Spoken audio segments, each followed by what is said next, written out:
জন্যই অপেক্ষা থাকে এবং যেটা বলছিল যে সবাই যে এই দিনের অপেক্ষা এবং মায়ের ডাকে প্রত্যেকে হাজির।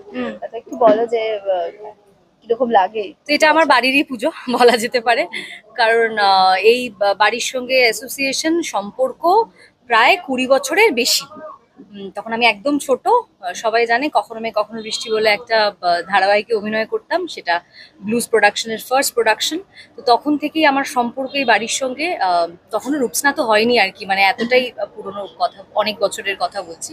তো তখন থেকেই বাড়ির সঙ্গে আমার সম্পর্ক, রূপসাদি, স্নেহাশিসদা, অলোক জেঠু, মানে সবাই আর কি। তো এখানে সব মিলিয়ে আমি এদের বাড়ির মানুষ বলেই মনে করি এবং আমাকেও তাই বাড়ির মেয়ে বলেই মনে করে। তো সুতরাং এটা ওই খুব ফর্মাল কোনো ইনভিটেশন নয়। তো আমাকে বলাই থাকে, যারা প্রতি বছর আসি তারা আমরা আসি আর কি। তো আমার আজকে শুটিংও আছে। জাস্ট আমি মাকে দর্শন করতে হবে একবার, ঠাকুর দর্শন করা, মানে না হলে আর মানে কি বলবো, বাড়ির পুজোতে একবার না আসলে মন কেমন করবে। তো বাড়ির পুজোতে মাকে দর্শন করলাম, খুব ভালো লাগলো। এইবার নিজের কাজে ফিরবো। আর এখানে সবার সঙ্গে দেখা হয়, আসি প্রতি বছর। তো দারুণ লাগে, মানে নিজের বাড়ির পুজোতে আসতে আর কি বলবো, এটা তো আলাদা করে কোনো নেমন্তন্ন বা এরকম কিছু নয়, আসি আর কি। মানে কলকাতায় আছি এবং মানে আছি মানে আসবই, এটাই হলো ব্যাপার। Thank you. Thank you.